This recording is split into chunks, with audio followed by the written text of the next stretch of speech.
გაურება არ მომختარა, ანუ მოგესალმებით ბატონო ირაკლი, გესმით ჩვენი ხმა. მოგესალმებით, მე დიდი მადლობა იმისთვის რომ ჩაგვერთეთდათ, რომ გამონახეთ. თუ შეიძლება თქვენ უკეთესად დაგვეყვალიანებთ, რა მოხდა კონკრეტულად, რატომ შეწყდა პროცესი, რომელიც რამოდენიმე საჯარო სკოლაში, როგორც ვიცი და კერძო სკოლაშიც თუ არ ვცდები, დაიწყო და რატომ რა გახდა ამის მიზეზი სხვადასხვა რეგიონებშიც, როგორც ვიცით. რა მეთოდზე იყო საუბარი საერთოდ, რას გულისხმობდა ეს სწავლების ახალი მოდულები, რა პროცესი იყო და რატომ შეწყდა? ანუ ამ ყველაფერზე რო გვესაუბროთ.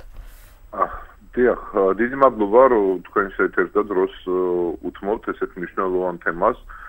ბედნიერი ვიქნებოდი, რომ საზოგადოებას და ზოგადად სახელმწიფო ინსტიტუტებსაც ესმოდეთ მნიშვნელობა პროფესიული განათლებისა ამ ქვეყნის. დრო ალბათ რომ საზოგადოებამ გაიგოს და იცოდეს, რომ ამ ქვეყნის გამოსავალი არ არის რაღაც სოციალური და შრომითი სტანდარტების დემპინგში, იმიტომ რომ ჩვენ ვერც იმდენად ცირერიცხოვანიერი ვართ, დემოგრაფიული სიტუაცია ესეთია, რომ ვერც ჩინეთს, ვერც ინდოეთს და ესეთ ქვეყნებს ვერ გაუწევთ კონკურენციას. ერთადერთი გამოსავალი არის მაღალი კვალიფიციური მუშახელის უმაღლეს განათლებაში, ზოგად განათლებაში, პროფესიულ განათლებაში სახელოვნება და აი ამ გზით, რაც შეიძლება მეტი ინვესტიციის ჩადება განათლებაში და ამ გზით, როგორც შიდა, ისე გარე ბაზარზე, შრომით ბაზარზე ადგილის მოპოვება. ბუნებრივია ამ კუთხით ახლა დისკრედიტირებული პროფესიული სასწავლებლები, ეგრეთ წოდებული პროფტექნიკუმები, ხო, როგორც იყო საბჭოთა პერიოდში და საზოგადოებას როგორც ახსოვს ისინი, ამას თავის თავზე ვერ აიღებდა და მთლიანად არის რეფორმირება ამ სისტემის საჭირო.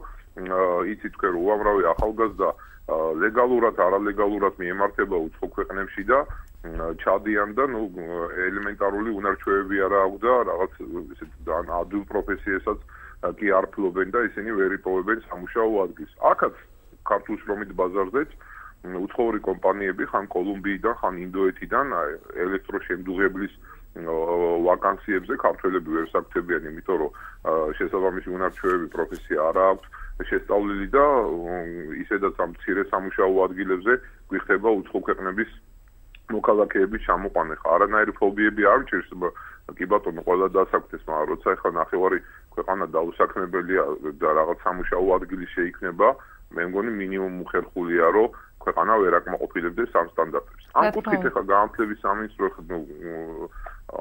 სახელმწიფო სტრუქტურების ქება არ გამომდის ხოლმე, მაგრამ ძალიან ადეკვატური იყო მოქმედება ხარისხის ცენტრის, რომელმაც გამოსცა შესაბამისი ბრძანება 5 ნოემბერს 662 ბრძანება იყო, რომლის საფუძველზეც დაიწყო საპილოტო მოდულების განხორციელების პროცესი სხვადასხვა ქვეყნის მასშტაბით, სხვადასხვა სახელმწიფო სასწავლებლებში.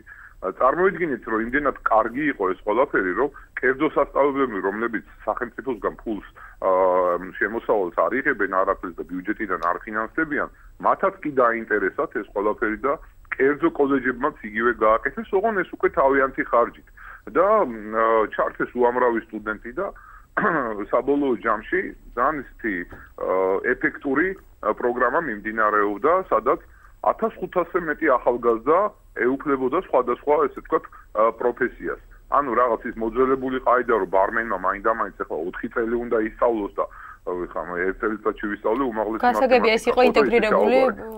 ეს კლიშეები მოიხსნა და უცებ ხდებოდა ამ ადამიანების, ესე ვთქვათ, რაღაც გარკვეული პროფესიული უნარჩვევების შეძენა.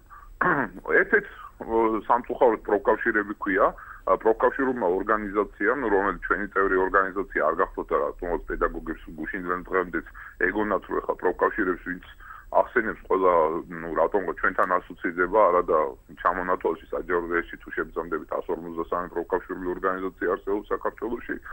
შეიტანა სარჩელი სასამართლოში ამ პილოტირების პროგრამის შეჩერების მოდულების შეჩერების შესახებ და არ ვიცი რა სიტყვა ვიხმარო.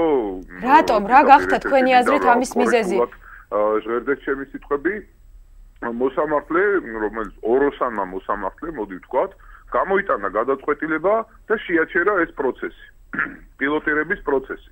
არ გაუწევია ანგარიში, რომ აქ პედაგოგებია დასაქმებული, აქ შრომითი კონტრაქტები არსებობს, აქ პედაგოგები უმუშევარი რჩებიან და პლუს კიდე ბატონო ირაკლი, საერთოდ რო ცოტა შეზღუდული გვაქვს, რამოდენიმე წუთი გრჩება. კონკრეტულად რო გითხრათ ჩვენს გავაგებინოთ, ძალიან უცნაურია, რა გახდა, რა არგუმენტი გითხრეს მათ?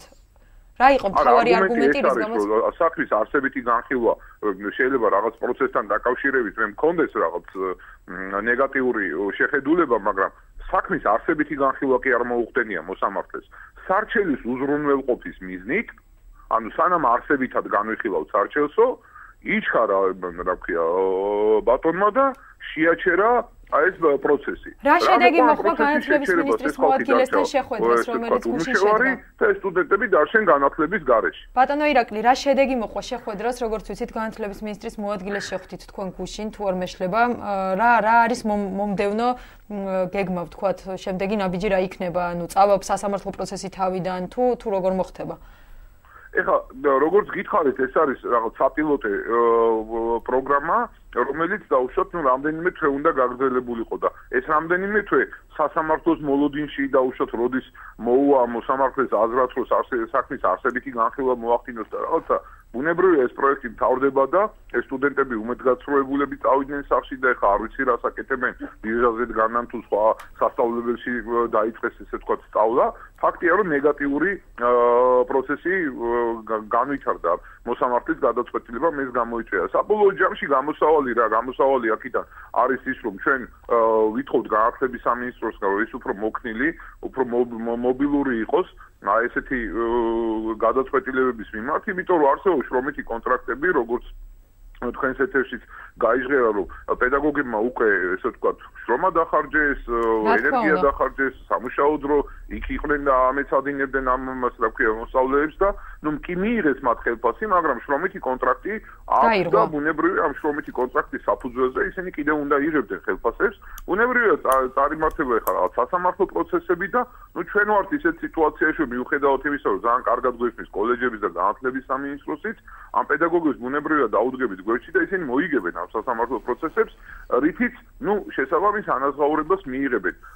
არავის არ ქონდა ამის სურვილი, მაგრამ ფაქტია, რომ აქ უკვე ამოქალაქეების უფლებებიც ილახება, მიუხედავად იმისა, რომ ეს არ გახლავთ პირდაპირ ბრალეულობა და უშუალოდ გასაგებია. სამწუხაროდ საეთერო დრო ამოგვეწურა უკვე გადავწთით დროს. განათლების სამინისტროს რომ მათი ბიუჯეტი, მათი მოქმედებები იყოს უფრო ესე ვთქვათ, flexibility უფრო მოქნილი, რომ რა თქმა უნდა. წინასწარ გათვლილი და უფრო ბატონი ირაკლი პეტრიაშვილი, საქართველოს გაერთიანებული პროფკავშირების